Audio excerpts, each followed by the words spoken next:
हाँ मित्रों, मैं एक बार फिर से गुरुजी उपस्थित हूँ। चलते हैं बिना समय गंवाए, शुरू करते हैं 1 नंबर से। विषय का नाम है भारतीय राष्ट्र आंदोलन, जो कि बीपीएससी टीआरई 3.0 एवं बिहार में प्रधानाध्यापक शिक्षक की बहाली है, उसमें बहुत ही उपयोगी होगा। 1 नंबर से, हड़प नीति के अंतर्गत निम्नलिखित में से कौन से भारतीय राज्यों का विलय किया गया? तो झांसी व नागपुर व सतारा, झांसी, नागपुर व सतारा। आगे दूसरा नंबर,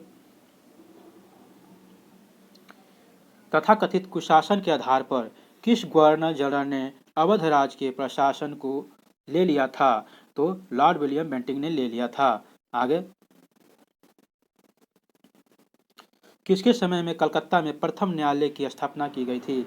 यहाँ किसके समय में कलकत्ता में प्रथम न्यायालय की स्थापना की गई थी? तो वारेन हेस्टिंग के समय में की गई थी। आगे चौथा नंबर, भारत के किस गवर्नर जनरल के समय में सिंध का विलय अंग्रेजी राज में किया गया था? तो लॉर्ड एलन बरो के समय में हुआ था। कब? 1843 में। आगे,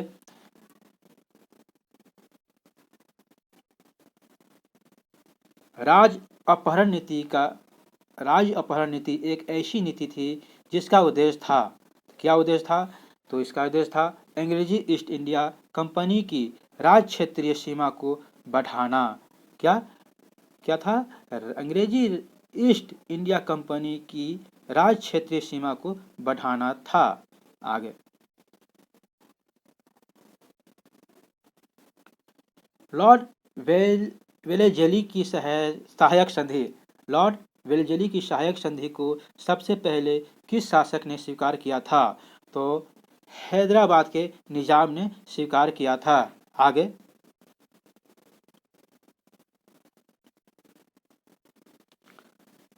लॉर्ड डलहौजी के राज्य विलय सिद्धांत का सर्वप्रथम शिकार कौन सा राज्य बना? तो सतारा बना। जी हाँ, लॉर्ड डलहौजी के राज्य विलय के सिद्धांत का सर्वप्रथम शिकार सतारा बना। आगे, भारत का अंतिम गवर्नर जनरल कौन था? जी हाँ, भारत का अंतिम गवर्नर जनरल कौन था?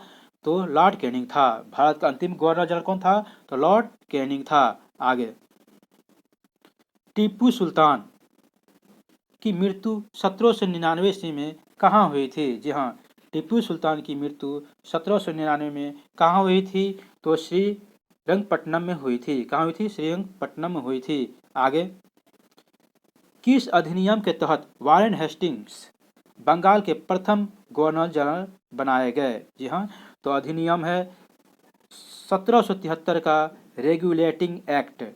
इसके तहत वारेन हेस्टिंग को प्रथम गवर्नर जनरल बनाया गया था। कहाँ का? किस अधिनियम के तहत वारेन हेस्टिंग बंगाल का था? बंगाल के प्रथम गवर्नर जनरल बनाए गए थे। किस अधिनियम के तहत? 1773 का रेगुलेटिंग एक्ट के तहत। आगे,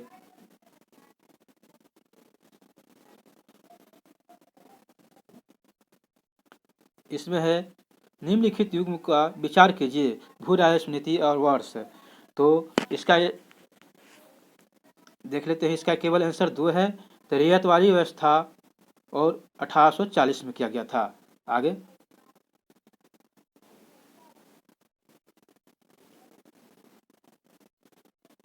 ब्रिटिश भू राजस्व नीति के संबंध में नीचे दिए गए कथनों को पर विचार कीजिए। तो इससे विचार करना क्या है, देख लेते हैं। इसका है 1 और 2 सही है, दोनों यानी सही है। अस्थायी तथा रेतवारी बंदोबस्त देश की परंपरागत भूमि प्रथाओं में से मूलतः भिन्न थी। और दूसरा, ब्रिटिशों ने भूमि को बेचने, गिरवी रखने और हस्तांतरित की जा सकने वाली वस्तु बना दिया। आगे,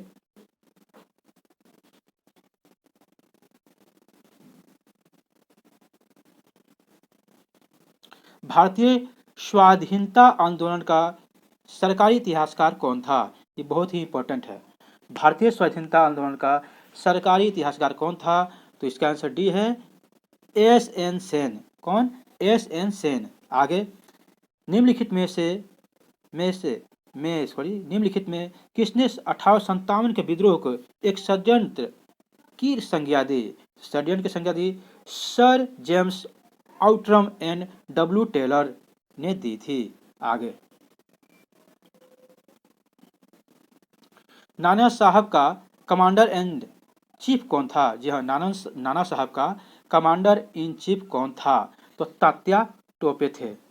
तात्या टोपे था। आगे, महारानी लक्ष्मीबाई की समाधि स्थल कहाँ स्थित है? यह महारानी लक्ष्मीबाई की समाधि ग्वालियर में अवस्थित है। कहाँ है? ग्वालियर में अवस्थित है। आगे, 1857 के विद्रोह को किस हिंदू कवि ने देखा था? तो ग्वालियर ने देखा था। किसने देखा था? ग्वालियर ने 1857 के विद्रोह को देखा था। आगे,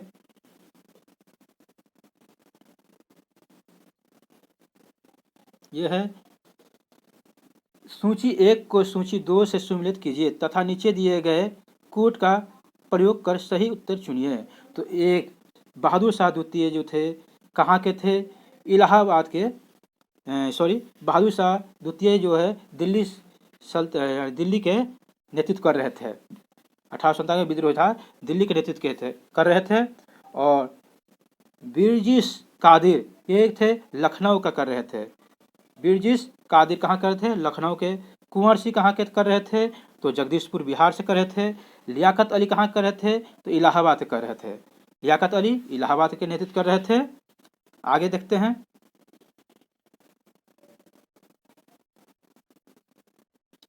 निम्नलिखित में से कौन असम में 1857 की क्रांति का नेता था? यहाँ थे लिखा है, कौन थे हो जाता है।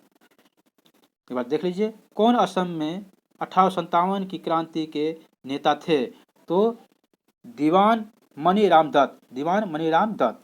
आगे, 1857 में किसने इलाहाबाद को आपातकालीन मुख्यालय बनाया था? जी हाँ, 1857 में किसने इलाहाबाद को आपातकालीन मुख्यालय बनाया था? तो लॉर्ड कैनिंग ने बनाया था।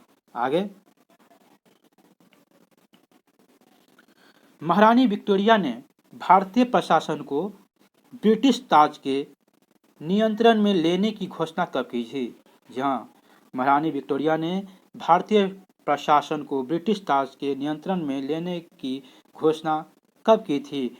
1 नवंबर 1858 को। 1 नवंबर 1858 को। आगे, 1857 के विद्रोह के समय भारत का गवर्नर जनरल कौन था? जी हाँ, तो लॉर्ड कैनिंग था। 1857 के विद्रोह जब भारत में हुआ उस समय गवर्नर थे लॉर्ड कैनिंग थे। गवर्नर जनरल लॉर्ड कैनिंग थे। आगे,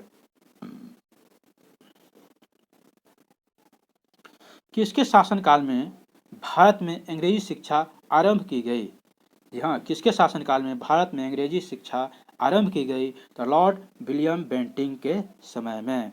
आगे, 1857 के विद्रोह के समय ब्रिटिश प्रधानमंत्री कौन थे? यह 1857 के विद्रोह के समय में ब्रिटिश प्रधानमंत्री कौन थे? तो पामर्स्टन थे। कौन थे? पामर्स्टन थे। आगे, 19वीं शताब्दी के उत्तरार्ध में भारत किसका एक सबसे बड़ा उत्पादक तथा निर्यातक देश था? एक बार फिर सुन लें, 19वीं शताब्दी के उत्तरार्ध में भारत किसका एक सबसे बड़ा उत्पादक तथा निर्यातक देश था? तो सूत तथा गेहूं का। आगे,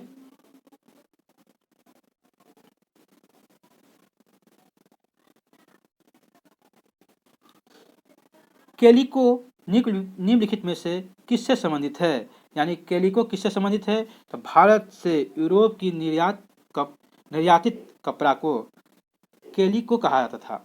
भारत के यूरोप को निर्यात कपड़ा करता था, उसे केलिको कहा जाता था। आगे, निम्नलिखित में से कौन भारत में उपनिवेशवाद का आर्थिक आलोचक था? तो इसमें से देखना है, डी 1 और 2। 1 और 2 और 3 था। कौन था? 1, 2 और 3। तो तीनों सही है। दादा भाई नौरोजी, जी सुब्रमण्यम अय्यर और 3 आरसी दत्त। आगे, किस आयोग या समिति ने धन के निर्गतन, सुन ले, किस आयोग समिति ने धन के निर्गमन के मुद्दे पर दादा भाई नौरोजी से प्रश्न किया था? तो बेल्बी समिति ने किया था। किस आयोग या समिति ने धन के निर्गमन के मुद्दे पर दादा भाई नौरोजी से प्रश्न किया था? तो बेल्बी समिति ने किया था। आगे,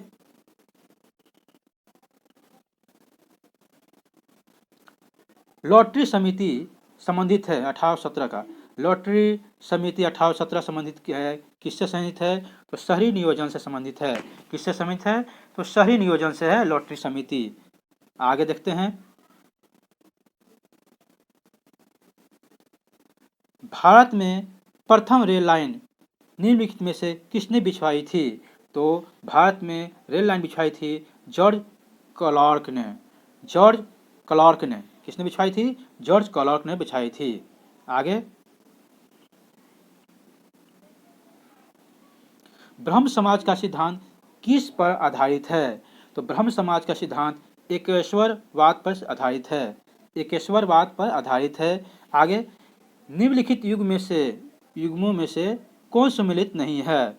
तो महादेव गोविंद राणादे जो थियोसॉफिकल सोसाइटी ये निर्मित नहीं है, तो ये गलत है।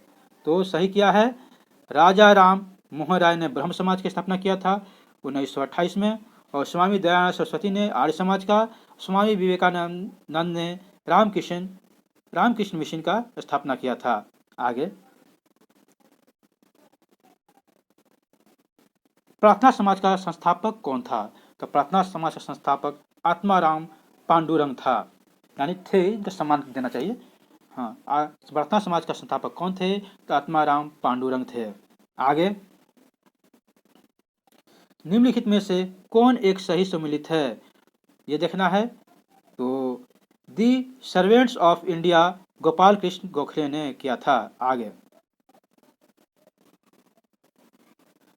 भारत में आधुनिक शिक्षा प्रणाली की नींव किससे पड़ी? भारत में आधुनिक शिक्षा प्रणाली की नींव किससे पड़ी? तो 1835 के मैकाले के स्मरण से। ये बहुत ही इंपॉर्टेंट है, ये आता है अक्सर। भारत में आधुनिक शिक्षा प्रणाली की नींव किससे पड़ी? तो 1835 के मैकाले के स्मरण पत्र से। आगे, वाराणसी में प्रथम संस्कृत महाविद्यालय की स्थापना किसने की थी? तो वाराणसी में प्रथम संस्कृत महाविद्यालय की स्थापना जोनाथन डंकन ने किया था। किसने था? जोनाथन डंकन ने किया था। आगे, भारत में अंग्रेजों ने प्रथम मदरसा कहाँ स्थापित किया था? जी हाँ, भारत में अंग्रेजों ने प्रथम मदरसा कहाँ स्थापित किया था? तो कोलकाता में किया था। कहाँ किया था? कोलकाता में किया था। आगे, हंटर कमीशन की रिपोर्ट में किसके विकास पर विशेष जोर दिया गया था? तो प्राथमिक शिक्षा पर। किसके? हंटर कमीशन की रिपोर्ट के अनुसार। किसके? हंटर कमीशन की रिपोर्ट में विशेष जोर दिया गया था प्राथमिक शिक्षा पर। आगे, भारत की शैक्षणिक नीति में फिल्टरेशन थ्योरी के प्रतिपादक कौन थे? तो लॉर्ड मैकाले थे। कौन थे? लॉर्ड मैकाले थे। आगे,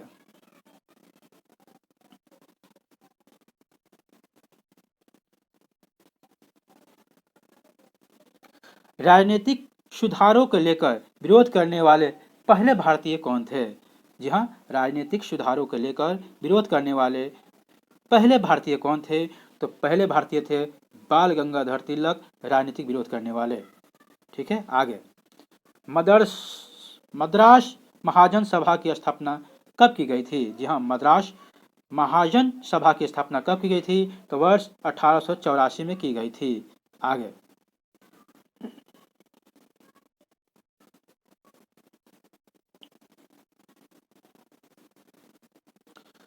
राष्ट्रीय कांग्रेस से पूर्व सबसे प्रमुख संस्था थी, मतलब इसमें से कौन थी? राष्ट्रीय कांग्रेस से पूर्व सबसे प्रमुख संस्था थी Indian association of Calcutta. Indian association of Calcutta. यह राष्ट्र कांग्रेस से पूर्व सबसे प्रमुख संस्था थी इंडियन एसोसिएशन ऑफ कलकत्ता। आगे, ब्रिटिश सरकार के किस अधिनियम ने सर्वप्रथम भारत में शिक्षा के लिए 1 लाख रुपये दिए गए थे? जी हाँ, तो चार्टर अधिनियम 1813। एक बार फिर सुन लीजिए, ब्रिटिश सरकार के किस अधिनियम ने ब्रिटिश सरकार के किस अधिनियम ने सर्वप्रथम भारत में शिक्षा के लिए 1 लाख रुपये दिए थे? तो चार्टर अधिनियम 1813। आगे, भारतीय राष्ट्र कांग्रेस की स्थापना किस वर्ष की गई थी? तो वर्ष 1885 में की गई थी। 1885 में की गई थी। आगे,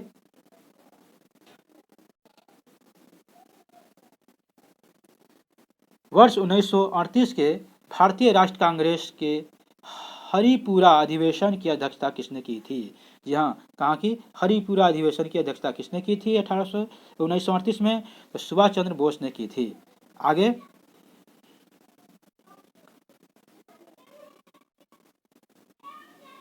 1908 में 6 वर्ष के कारावास की सजा स्वतंत्रता संग्राम के किस उग्रवादी नेता को दी गई थी? जी हाँ, 6 वर्ष का। कब? 1908 में। तो बाल गंगाधर तिलक को दी गई थी। हाँ, 1908 में 6 वर्ष के कारावास की सजा स्वतंत्रता संग्राम के उग्रवादी नेता बाल गंगाधर तिलक जी थे, जिनको 6 वर्ष की सजा मिलेगी थी। आगे, जब भारत स्वतंत्र हुआ उस समय कांग्रेस का अध्यक्ष कौन थे? ये अक्सर पूछा जाता है। तो जे.बी. कृपलानी थे। कौन थे? जे.बी. कृपलानी थे। जिस समय भारत आजाद हुआ यानी स्वतंत्र हुआ उस समय कांग्रेस का अध्यक्ष जे.बी. कृपलानी थे। आगे, भारतीय राष्ट्र कांग्रेस के किस अधिवेशन में बाल गंगाधर तिलक ने अभिव्यक्त किया था स्वराज मेरा जन्मसिद्ध अधिकार है और मैं इसे लेकर रहूंगा? तो लखनऊ अधिवेशन 1916 में हुआ था। ठीक है। आगे, भारतीय राष्ट्र कांग्रेस के दूसरे अधिवेशन वर्ष 1886 में अध्यक्षता किसने की? कब? 1886 में दूसरे दादा भाई नौरोजी ने की थी। आगे, कांग्रेस के मंच से भारतीय राष्ट्र कांग्रेस के किस अधिवेशन में प्रथम बार स्वराज शब्द व्यक्त किया गया था? तो कलकत्ता अधिवेशन 1906 में व्यक्त किया गया था। आगे, हिंदुस्तान सोशलिस्ट रिपब्लिक एसोसिएशन के संस्थापक नेताओं में एक थे भगत सिंह थे। आगे, मोतीलाल नेहरू और सी.आर. दास द्वारा 1923 ईस्वी में गठित पार्टी का नाम क्या था? तो स्वराज पार्टी का था। स्वराज पार्टी का स्थापना 1923 में हुआ था। किसने किया था? तो मोतीलाल नेहरू और सी.आर. दास जी महोदय जी ने किया था। आगे, 1905 में बंगाल के विभाजन करने वाला वायसराय कौन था? जी हाँ, जब 1905 में भी बंगाल के विभाजन हुआ उस समय वायसराय कौन था? तो लॉर्ड कर्जन थे। आगे, भारतीय राष्ट्र कांग्रेस द्वारा किस अधिवेशन में सर्वप्रथम स्वशासन या स्वराज की मांग को ब्रिटिश सरकार के सामने रखा गया था? तो कलकत्ता अधिवेशन 1906 में रखा गया था। आगे,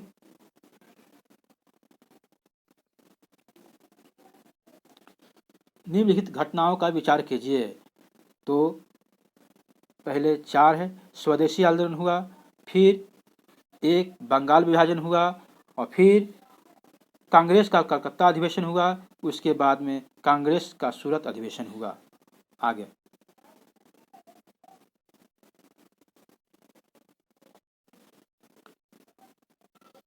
13 अप्रैल 1919 को अमृतसर के जलियांवाला बाग में किस कारण से भीड़ एकत्रित हुई थी? तो हुआ था सैफुद्दीन कुचलू और डॉक्टर सत्यपाल की गिरफ्तारी के विरोध में हुआ था। वहाँ पर एकत्रित हुए थे और 13 अप्रैल 1919 को जनरल डायर ने उन पर गोली चलाने का आदेश दिया था, जिसमें बहुत से भारतीय की मृत्यु हुई और इसका बदला लेने के उद्यम से ब्रिटेन जाके जनरल डायर की हत्या की थी। यहाँ तक बनने के लिए थैंक यू, शुक्रिया, बहुत बहुत धन्यवाद।